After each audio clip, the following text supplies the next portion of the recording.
Bonjour à tous. Bonjour, merci les musiciens. Ils viennent de chanter Il faut aussi peu de choses pour embellir la vie. C'était un chant que Raphaël et Violette chantaient dans toutes les réunions où j'allais avec eux. Et ils sont restés mes amis jusqu'au bout. Ils sont partis maintenant. Les Osborne sont partis. J'ai l'impression que Bill et Joan Williams sont partis aussi. David Wilkerson est parti aussi. Bon, ben voilà. C'est comme ça. C'est comme ça. Quand j'étais gamin, on habitait Lausanne parce que moi je suis suisse d'origine. Et mes parents avaient décidé de construire une maison à Chèvres. Alors ils ont acheté un bout de terrain. À l'époque, il valait 5 francs suisses le mètre carré. Je ne sais pas si vous imaginez. Maintenant, c'est une fortune. Et ils construisaient cette maison. Et puis, mon père était chauffeur-livreur dans un journal qui s'appelait à l'époque La Feuille d'avis.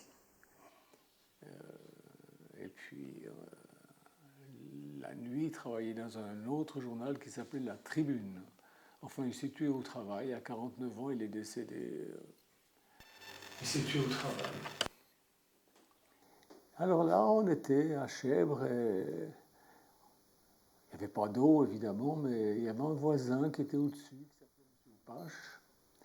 Et ce M. Pache voyait mon père transporter des jerrycans d'eau parce que mon père, il faisait ses parpaings lui-même pour construire la maison. Hein, il mettait des planches et puis, bon, il coulait son béton. Il faisait les parpaings lui-même. Et ce M. Pache a vu ça, il a dit, écoutez, M. Janton, je vais vous prêter de l'eau. Je ne veux pas que vous me la prêtiez, je vais vous la payer. Non, non, non, je vous la donne et tout. Donc ce M. Pache a donné l'eau pendant toute la construction de la maison. C'est gentil. Et puis, quand la maison était finie, les premières personnes qu'on a invitées, que mes parents ont invitées, c'est M. et Mme Pache. Ils nous ont invités à la maison et puis, en fait, on n'avait jamais parlé vraiment avec eux pendant toute la construction de la maison, qui a quand même duré 4-5 ans, hein, parce que c'était long. Mon père, il faisait tout seul. Il a juste demandé des copains pour faire les dalles et le toit. Mais autrement, il a tout fait tout seul. C'était un bosseur, hein. Je crois que c'est lui qui m'a dégoûté du travail. Je dis ça pour rigoler, mais c'était un bosseur terrible, terrible, terrible. Donc les Paches sont arrivés à la maison, puis on s'est présenté et il nous a dit qu'il était astrologue. Ah, alors mon père était très intéressé et il a dit mais je peux aussi lire dans les mains, si vous voulez, je peux lire dans votre main. Je peux vous parler de votre passé, de votre futur, si vous voulez. Alors mon père a dit, ah oui, moi je veux bien. Il a tendu sa main et mon père, je ne sais pas, je lui ai raconté sa vie. Il a dit, voilà, vous avez été placé dans une famille parce qu'il y avait un problème dans la famille, vous avez été placé dans une famille et l'homme était un pasteur et il vous a dégoûté de Dieu, de la religion.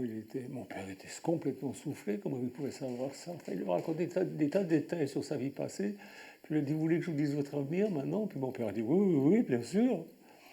Et puis, il lui a parlé de son avenir. Et puis, ensuite, M. Pache a fait ça avec ma mère. Et puis ensuite, il a demandé à mes parents s'ils étaient d'accord qu'ils regardent aussi la main des enfants, c'est-à-dire mon frère Eric et puis moi. Puis mon père a dit oui, bien sûr. Alors quand c'est venu mon tour, M. Pache il regarde ma main et il dit oh, j'ai vu exactement la même main il y a 3 semaines. C'est un artiste français, je ne me rappelle plus son nom. Mais c'est un artiste à succès. Hein. Je dis, mais attendez, un artiste à succès français. Alors j'ai couru dans ma chambre, j'étais chercher mes disques. Il me dit, c'est celui-là. Et il me montre Claude François. Alors, il me dit, vous êtes du mois de février? Je dis, oui, du 5. Il me dit, oui, ben lui, il est du 1. Il est du 1er février. et vous avez un sale caractère comme lui. Ça fait plaisir à entendre. Il dit non, vous êtes un perfectionniste, vous êtes un... Puis il commence à me dire mon caractère et tout. Et puis c'était très troublant, et c'était flatteur en même temps. Et il dit, je vois dans votre main que... C'est curieux, vous allez avoir une vie un petit peu comme lui, mais vous ne serez pas chanteur. Vous serez sur des estrades. Toute votre vie, vous aurez un public devant vous. Des fois, ça sera des publics énormes, mais vous ne serez pas chanteur. Je vous vois mettre des pièces en or devant les gens, et puis vous les inviterez à venir les chercher en leur disant que c'est gratuit, mais la plupart partiront en pensant qu'elles sont fausses. Il ne savait pas ce qu'il disait, cet homme, mais il était en train de dire... Vous voyez comment le diable connaît notre avenir, hein? Et il a vu que je prêcherais l'évangile, cet homme. Les pièces en or, la Bible dit que la parole de Dieu, c'est de l'or, éprouvé par le feu. Et c'est vrai que j'ai visité 70 pays par la suite, quand je me suis converti, et j'ai prêché l'évangile, j'ai mis l'or de la parole de Dieu devant des milliers, des dizaines de milliers de personnes partout. Et beaucoup le refusaient parce qu'on disait c'est pas possible, c'est trop beau pour être vrai. Et tout. Enfin, voilà. Et puis les années ont passé et Monsieur Pache a dit écoutez, votre fils, il a Michel, il m'intéresse, il a quelque chose, il a un avenir, j'aimerais bien, puis je vois qu'il a une sensibilité aux choses de l'esprit, j'aimerais bien l'instruire, est-ce que vous permettez? Puis mon père, tout flatté, il lui dit mais bien sûr. Alors toutes les semaines, je montais la colline, j'allais chez Monsieur Pache, et puis il m'instruisait. Alors on rentrait là-dedans, ça puait la pisse de chat. Il avait au moins 14 chats, ça puait. Et puis lui, il avait une bonne bouille, Monsieur Pache. C'est un rondouillard avec une bonne bouille. Mais elle me faisait peur, Madame Pache. Elle me faisait peur. Elle avait vraiment une tête de sorcière. Mais elle n'était pas méchante, hein, mais elle me faisait peur. Et il m'instruisait au sujet des signes, au sujet de... Il avait des gros bouquins, des grimoires, des machins, tout. Et moi, j'étais passionné. Et avec mon frère, on avait décidé de construire, on avait un petit bois dans la propriété où nous habitions, à Chèvres. Et puis avec mon frère, dans notre chambre, on avait discuté, on s'était dit on devrait construire une petite maison là pour passer l'été, juste nous, avec les copains et les copines. Et le lendemain, M. Pache me dit, il ne faut pas que tu fasses ça, tu auras un accident. Si tu construis quelque chose, une maison, tu auras un accident, il ne faut pas le faire. Mais c'était incroyable. Il avait une renommée, ce type-là. Il était connu partout. Mais moi, je ne savais pas. Mais en tout cas, j'étais très impressionné. Et les années ont passé. Et en 68, j'étais avec mes copains. Il y avait Charlie Muller, qui est toujours un ami, qui est un frère aussi, avec sa femme. Salut Charlie, salut Aurore. Et il y avait Claire-Lise, ma petite fiancée insupportable de l'époque. Et puis il y avait surtout Daniel Sigenthal, qui était mon meilleur copain, comme je disais. Et un jour, à midi, Daniel Sigenthal vient avec son boguet, c'est-à-dire son vélomoteur. Il me dit Michel, c'est incroyable, j'ai entendu un gitan à la radio, il disait que ceci, cela, là où 2 ou 3 sont assemblés en mon nom, quoi qu'il demande, je le fais, tout. Il est à Vidi, il faut qu'on aille le voir. Il a dit qu'il voulait aller en Belgique, mais que Dieu lui a dit d'aller en Suisse parce qu'il y a un peuple nombreux en Suisse. Alors il est là. J'ai dit bon, moi je suis suisse, je vais y aller, on verra bien. Et on est allé le voir. Alors on est arrivé, je vous raccourcis, hein, on est arrivé le soir dans cette réunion. Il y avait à peu près 600 personnes, 300 personnes d'un côté, 300 personnes de l'autre. Quand on est arrivé, il n'y avait plus de place. On s'est assis sur une table dans le fond. Et puis on a attendu que ça se passe. Et tout à coup, Raphaël est arrivé devant le micro. D'abord, ils ont chanté. Alors c'était waouh, c'était du blues, c'était de la musique tzigane, moi j'étais complètement conquis, c'était fantastique. Et Raphaël, il avait un peu la voix d'Henri Salvador. Et j'aime beaucoup Henri Salvador. Et voilà que Raphaël arrive devant le micro, puis dit « Gloire à moi !» Puis tout le monde hurle « Non, gloire à Dieu !» Je dis « Oh là là, qu'est-ce que c'est que cette bande de fous? Qu'est-ce que c'est que cette bande de fous ?» On est tombé. Et tout ce qu'il disait, tout le monde criait « Amen, Alléluia !» Et tout. Je dis « Qu'est-ce que c'est que ça? C'est plus une ambiance de foot, enfin pas du foot comme hier soir à Paris, c'était pas de la racaille. C'était des chrétiens, mais des chrétiens qui se manifestaient, qui manifestaient leur joie. On est resté, je voulais partir, mais finalement on est resté parce que le chanson me plaisait bien. Puis Raphaël, il me plaisait bien, il avait une bonne bouille aussi, il était franc. Et il a prêché, et tout d'un coup il s'arrête, il me pointe du doigt, je vous promets, il n'y a personne qui me connaissait dans cette salle, à part ma petite fiancée insupportable, Charlie et Dany, mais on ne s'était pas quittés, on était restés ensemble. Il n'y a personne qui me connaissait dans cette salle. Et Raphaël, qui avait le don de révélation, mais ça je ne savais pas, il me pointe du doigt et me dit « Michel, viens ici ». Alors, j'étais surpris, je vais devant, et puis il me dit « Tu vas chez un astrologue ». Je dis « Comment vous savez ça ?» Il me dit « Je peux te dire son nom, il est inscrit en noir sur ton front. Il s'appelle Pache. » Oh, j'étais soufflé. Il me dit « Tu sais que l'astrologie, c'est diabolique ?» Je dis « Ah bon ?»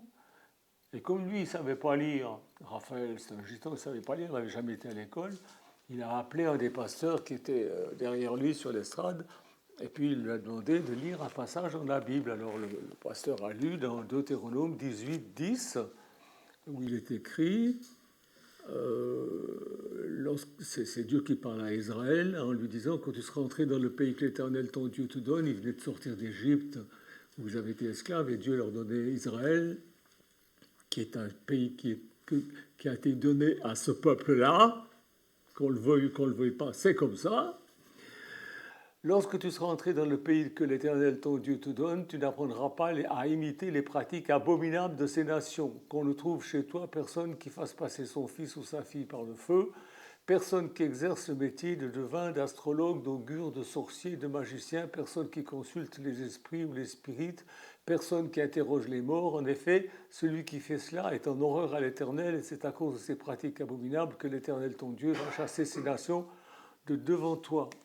Tu seras tout entier à l'Éternel ton Dieu. En effet, les nations que tu vas chasser écoutent les astrologues et les devins, mais toi, à toi, l'Éternel ton Dieu ne le permet pas.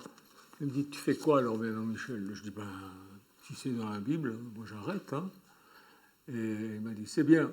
Il m'a imposé les mains. Il a dit, au nom de Jésus, je te délivre de toutes ces puissances démoniaques d'astrologie, de divination. Sois délivré au nom de Jésus. Amen. Vous savez, à l'époque, ce n'était pas la mode de se rouler par terre, donc je ne suis pas tombé par terre, mais j'ai vraiment été délivré. Quand je suis sorti de là, je ne savais plus la différence entre un Verseau, un Taureau, un Bélier, alors que j'avais appris ça pendant des années. Hein. Mon cerveau même était lavé de toutes ces saletés. Donc voilà, et j'ai dit à Raphaël, il faut que j'aille dire ça à M. Pache. Il me dit non, attends d'être affermi dans la foi pour aller lui parler, il est très fort ce monsieur. Vas-y pas maintenant, tu vas t'avoir. Vas-y pas maintenant. Alors j'ai obéi, j'ai pas été. Et puis il a fait un appel, il a demandé qui c'est qui voulait se convertir, qui c'est qui voulait donner sa vie à Jésus-Christ. Alors évidemment, moi le premier, il a demandé de s'avancer, je me suis avancé, j'étais le premier tout devant. Vous savez, il y a quelques années, je suis retourné dans cette salle.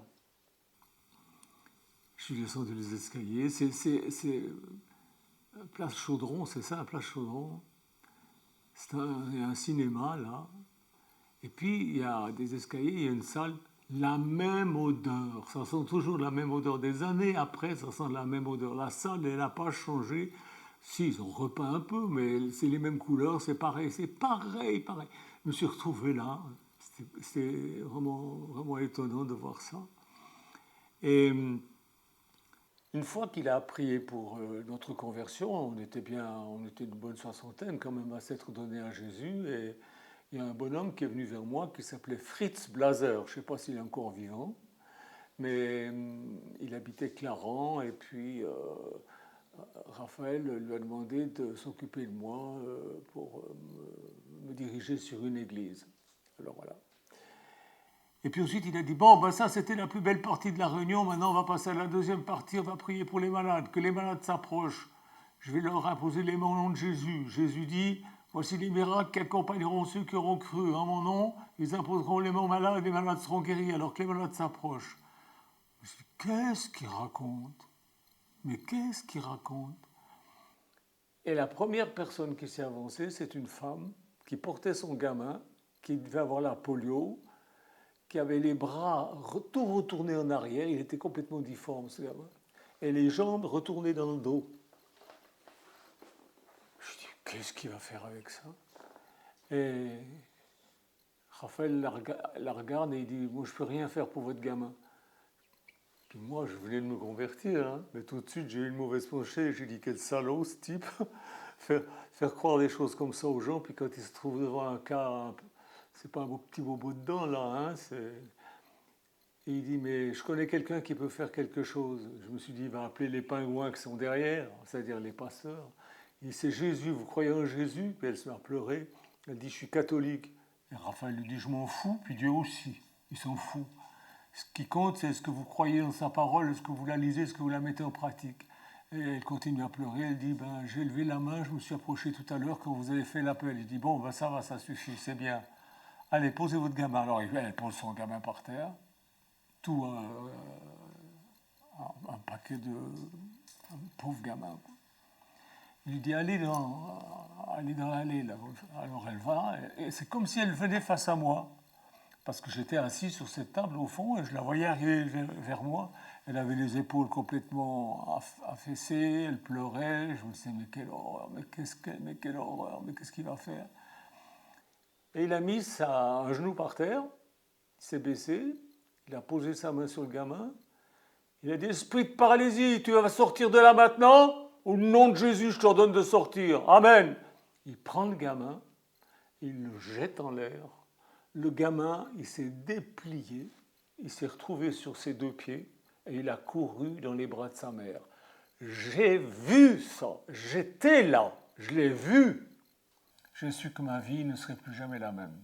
À ce moment-là, j'ai su que ma vie ne serait plus jamais la même. Le soir, on est rentré, il me semblait que je marchais à 1 mètre du sol. On ne savait pas quoi dire avec les copains, la copine, on ne savait pas quoi dire.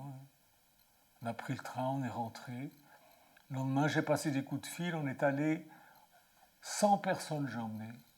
En 3 jours, 100 personnes se sont converties, dont ma mère, mon frère. On s'est convertis, sont convertis.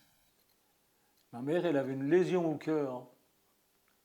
Et puis, il y a une dame qui lui dit, vous savez, moi c'est formidable, j'avais telle et telle maladie, je ne sais plus quoi, et Jésus m'a guéri. Puis ma mère dit, oh là là, qu'est-ce que j'aimerais être malade pour pouvoir être guéri par Jésus. Puis elle dit, mais folle que je suis, j'ai une lésion au cœur. Elle se faisait des piqûres chaque mois parce qu'elle avait une dépression nerveuse.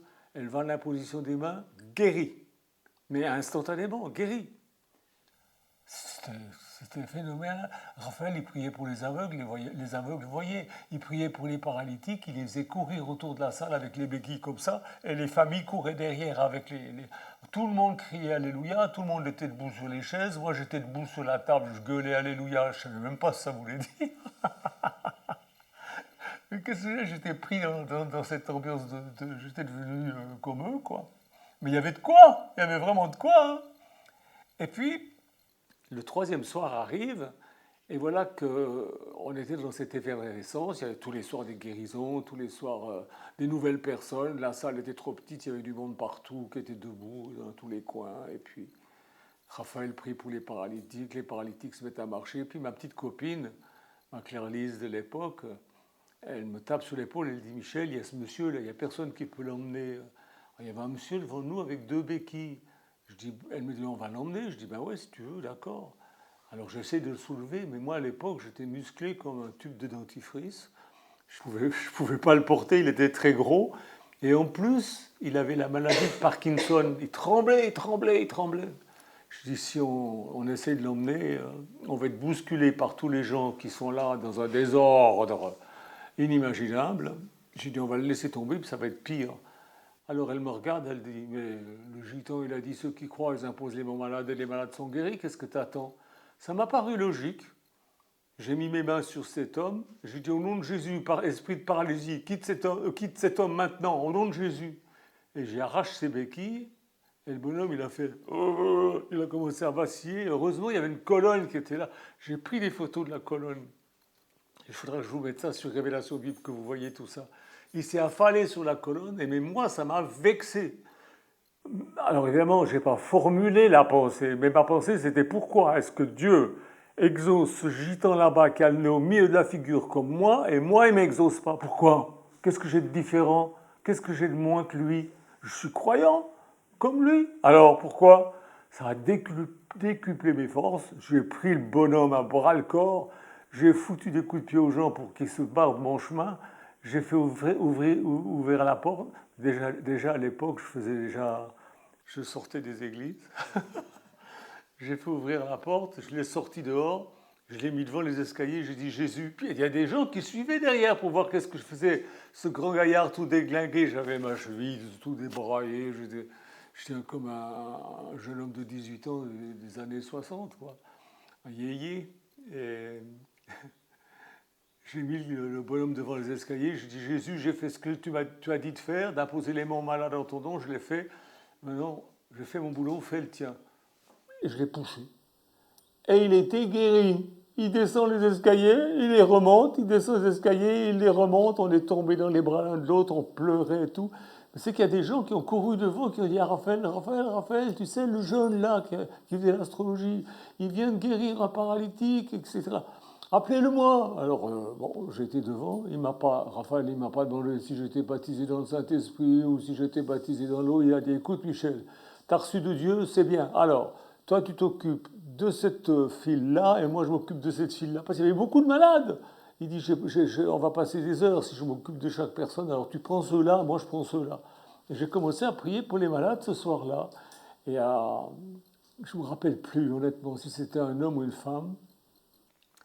Mais c'était une personne qui était aveugle. Oui, il y a quand même des années, hein, c'était en 68. Et je ne me rappelle plus si c'était un homme ou une femme. Et je prie, alors je fais comme Raphaël.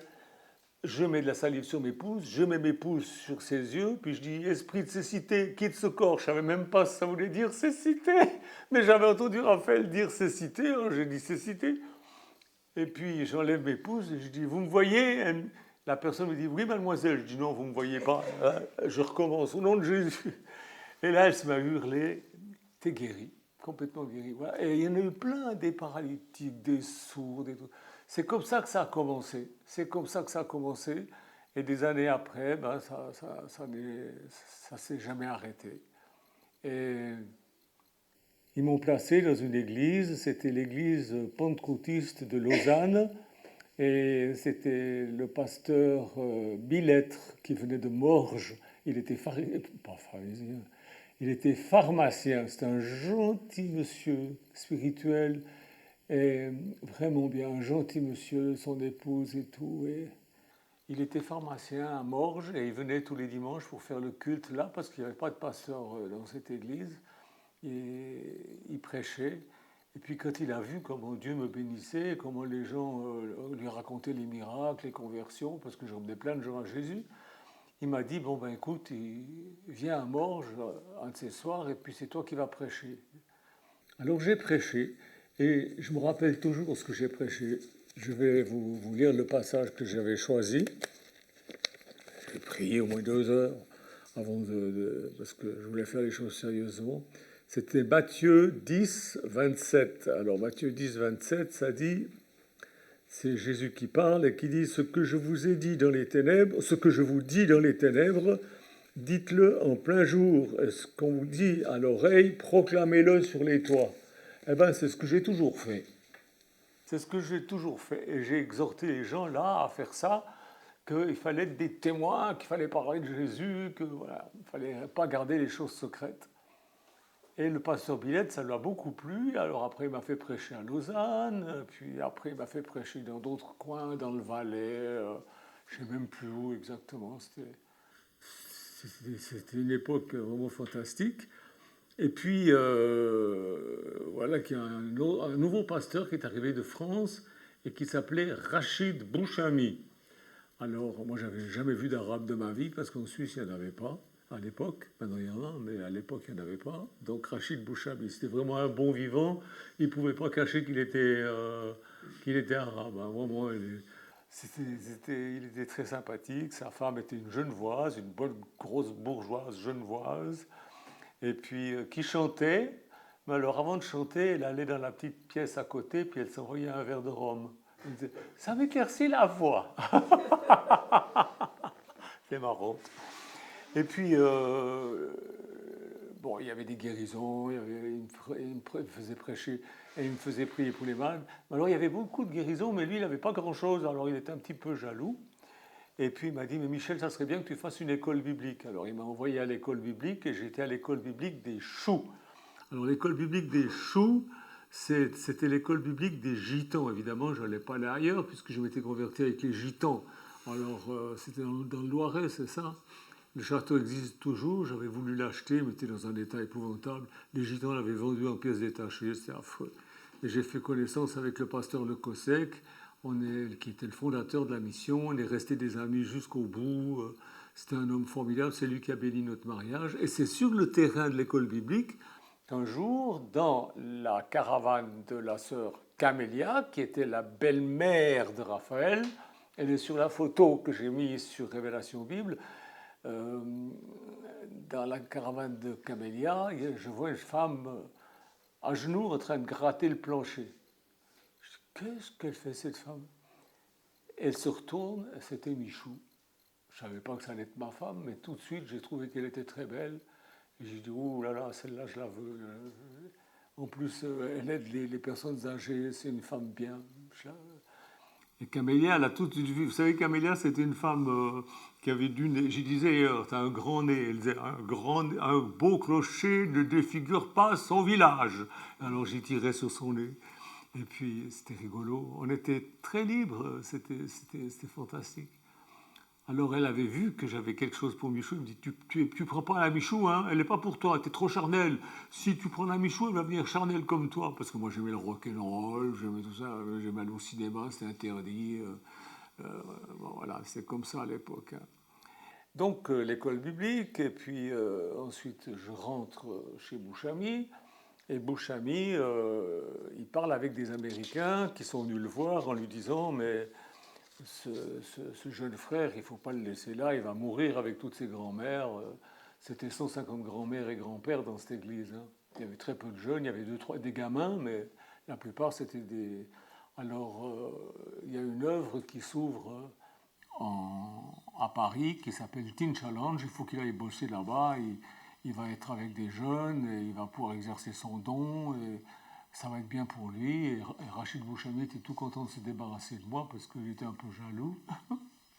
Il est décédé maintenant, le pauvre. Mais bon, alors, me voilà parti à Teen Challenge. Et puis là, c'était Bill Williams et Joanne Williams qui étaient les directeurs, c'était des Américains. On est restés amis jusqu'au bout et je crois qu'ils sont décédés maintenant parce qu'ils ne répondent plus au courrier, rien du tout. J'ai essayé, mais j'arrive plus à les atteindre. Mais c'était des gens formidables. Et puis, entre-temps, on s'est mariés avec la Michou. D'ailleurs, on va fêter nos 52 ans de mariage dans quelques jours. Et puis, on a perdu notre premier bébé.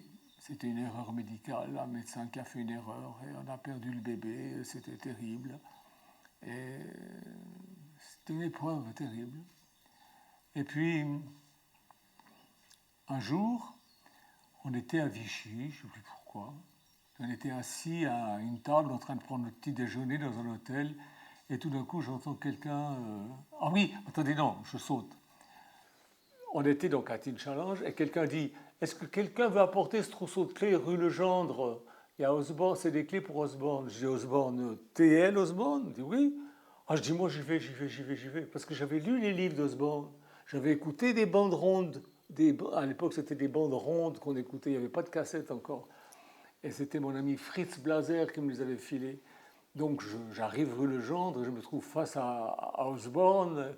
Il était par terre, à genoux, en train de coller des photos sur des planches. Enfin, Il se lève gentiment, il me salue et tout. Et moi, j'étais tellement ému, déjà par la perte de l'enfant, et puis ensuite de voir Osborne en face. J'avais les, comment dire, moi, je suis émotif, hein, donc je fonds en larmes. Et il me dit, mais qu'est-ce que vous avez, frère? Et je lui dis, bon, voilà, je viens de perdre mon fils. Alors il m'a consolé, il m'a dit, frère, il faut que vous continuez à prêcher l'évangile et à prier pour les malades. Vous aurez des tas de fils partout dans le monde. Il faut que vous évangélisiez, que vous ne vous arrêtiez pas, que vous ne vous laissiez pas avoir par le chagrin. Alors j'ai pris ça, je suis rentré à la maison, j'ai dit ça à Michou, j'ai dit, oh, tu te rends compte? C'était vraiment pour nous un signe du ciel, hein, que Osborne me dise ça. Et alors, quelques temps après, des hommes d'affaires bien intentionnés ont profité que Bill Williams était parti en congé missionnaire pour fermer Teen Challenge. Ils ont tous foutu à la porte comme des malpropres, alors qu'on avait quand même donné 7 ans de notre vie bénévolement. Merci les hommes d'affaires chrétiens, je vous aime beaucoup. Ouais, mais enfin, ils ont bien fait de me foutre à la porte. Enfin, ils ont foutu à la porte tout le monde, hein, du jour au lendemain. C'est charmant. Oh, mais moi, les chrétiens, oui, bon, voilà, quoi. Donc, avec quelques frères et sœurs de Teen Challenge, on a décidé de vivre ensemble. On a créé notre première communauté. Comme j'habitais le Perreux, nous habitions le Perreux, on a créé notre première communauté au Perreux. Et puis ensuite, on l'a arrangé. 4 ans après, on l'a vendu le double. Hein? Tout le monde disait c'est pas possible. Je dis tout est possible. On a vendu le double. Et puis ensuite, on a acheté une deuxième communauté à Sarcelles. Et puis là aussi, on l'a arrangé. Là, c'est là qu'on a connu Philippe, Marie-Claire. Marie-Claire, c'était déjà avant, non? Je ne sais plus. Enfin, vous connaissez avant. Et Dominique, c'était au Perreux déjà, hein? Je crois. Hein?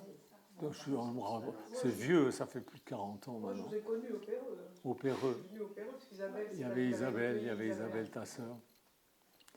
Donc, on achète Sarcelles et puis on a fait des travaux. On a transformé le garage en salle à manger. On en a fait une belle maison et puis on l'a vendue. Et elle était grande. Alors, personne ne la voulait parce qu'elle était trop grande. Et puis finalement, c'est notre conseiller juridique et fiscal qui l'a achetée.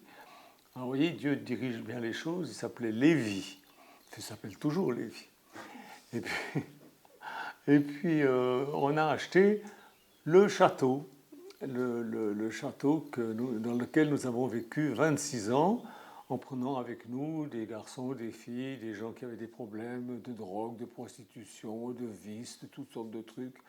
Et on les a aidés. Et puis, au bout de 26 ans, il y a eu une division. Il y en a qui nous ont fait jouer des sales tours. Alors moi, vous savez, c'est pas... Moi, je ne cherche pas midi à 14 heures. Hein.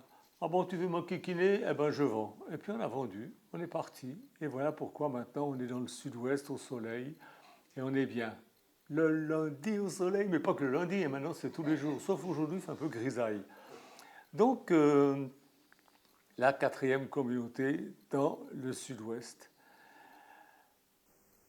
Pendant tout ce temps, eh bien, j'ai fait des missions un peu partout. J'étais en Inde, j'étais en Afghanistan, j'étais au Pakistan, j'étais dans 70 pays, et partout, toujours, tout le temps, des guérisons, des guérisons, des guérisons, des miracles, des guérisons. J'étais en Inde, j'étais choqué par les castes. Les chrétiens pentecôtistes ne voulaient pas recevoir les sous-castes. Et moi, j'ai évangélisé évidemment les sous-castes. Pas pour embêter les pentecôtistes, mais parce que c'était les pauvres parmi les pauvres. Et quand je suis arrivé devant l'église avec mes sous-castes, ils m'ont dit « Non, on ne les veut pas ». Je dis « Vous ne les voulez pas? Vous avez des malades dans votre église ?»« Oui. »« Vous savez qu'est-ce que j'ai reçu de Dieu ?»« Oui, Michel, justement, on est tout content. » Je dis « Moi, je ne rentre pas. Je ne rentre pas dans votre église s'il n'y a pas les sous-castes avec moi. » Ils ont discuté 5 minutes, on est rentré, les sous-castes sont rentrés, et j'ai pu prêcher là-dedans. Et j'ai vu que partout, les chrétiens, mon Dieu.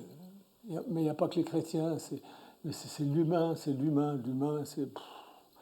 Et puis 20 ans d'Afrique, toujours des miracles, des conversions, des centaines de guérisons, des centaines de conversions. Et puis on ne peut pas aller en Afrique sans créer de l'humanitaire. Donc avec les frères qui sont venus avec moi, on a créé de l'humanitaire, on a fait des forages, on a fait une école, on a fait un orphelinat. Et puis maintenant je suis trop vieux, c'est Philippe et Marie-Claire qui s'occupent de ça, c'est eux qui font l'humanitaire et surtout au Togo, ils s'occupent de l'eau. Ils cherchent de l'eau pour les villages là où c'est les plus pauvres de pauvres de pauvres. Et ben, ça marche. N'oubliez pas de faire des dons. Des dons, vous savez, c'est pas parce que ah ben je vais prier pour vous. Ça suffit pas. Il faut faire des dons. Hein. Les dons, c'est de l'argent. Voilà, ça y est, vous voyez. Je parle d'argent. Et demain, eh bien, ça fera 58 ans de vie chrétienne. 58 ans de vie chrétienne. Je me rappelle toujours, Raphaël, il disait on peut regretter de s'avoir marié, mais on ne peut pas regretter d'avoir connu Jésus. Ben moi, je ne regrette ni l'un ni l'autre. Je ne regrette pas d'être marié, je ne regrette pas d'avoir connu Jésus. Ma vie, c'est moi qui l'ai choisie. Avec la guidance du Saint-Esprit, mais c'est moi qui ai choisi. C'est pas, je n'ai pas attendu que les choses me tombent tout.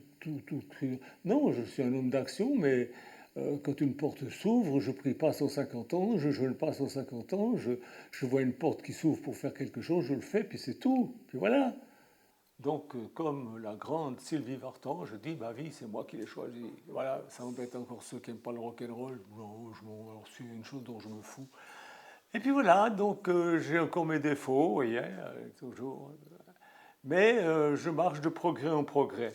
Il y a un verset que j'aime bien, c'est dans 1 Thessaloniciens 4, 1, où il est dit « Maintenant donc, frères et sœurs, vous avez appris de nous, c'est l'apôtre Paul qui parle, comment vous devez vous conduire et plaire à Dieu, et c'est ce que vous faites. De même, nous vous le demandons et nous vous y encourageons dans le Seigneur Jésus. Progressez encore !» Et je progresse encore, je fais des progrès avec l'aide de Dieu, avec l'aide des frères et sœurs. Et il y a deux choses dont je suis fier. Deux choses dont je suis fier. La première, c'est j'ai qu'une parole. Jésus dit que ton oui soit oui, que ton non soit non. On trouve ça dans Matthieu, chapitre 5, verset 37. Ben, j'ai qu'une parole. Si je dis quelque chose, je ne l'ouvre pas après. Et puis la deuxième chose dont je suis fier, c'est que je ne trahis pas les gens.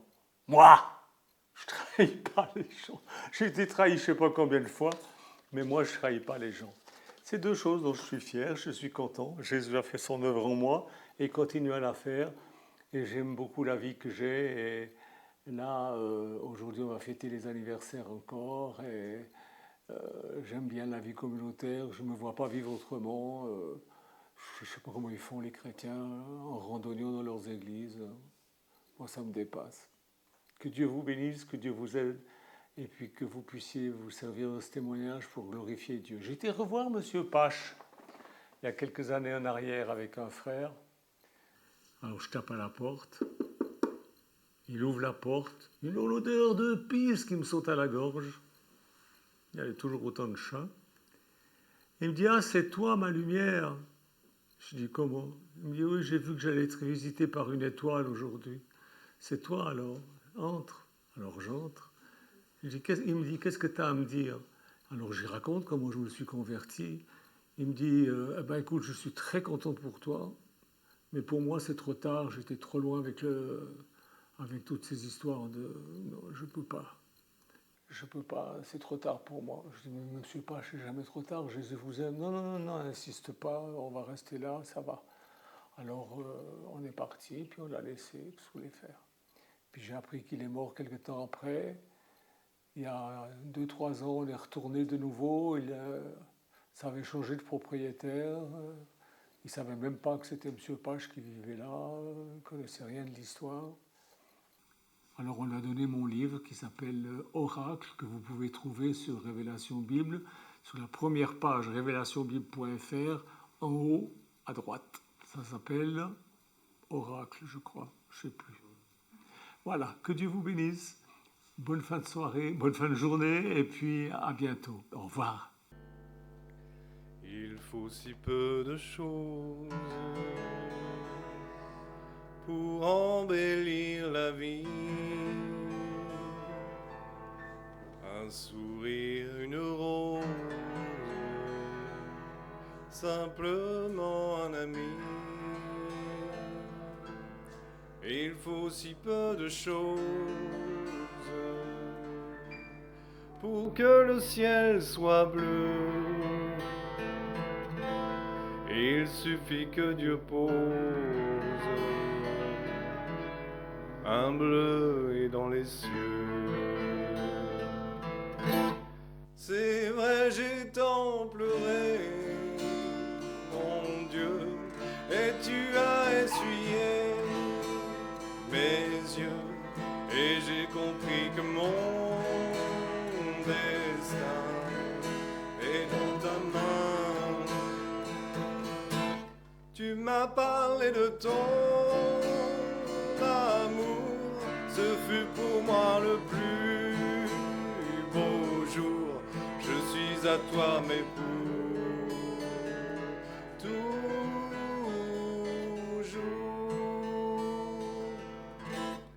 Il faut si peu de choses pour embellir la vie. Un sourire, une rose, simplement un ami. Il faut si peu de choses pour que le ciel soit bleu. Il suffit que Dieu pose un bleu dans les cieux. C'est vrai, j'ai tant pleuré, mon Dieu, et tu as essuyé mes yeux, et j'ai compris que mon destin est dans ta main. Tu m'as parlé de ton amour, ce fut pour moi le plus beau jour. Je suis à toi, mais pour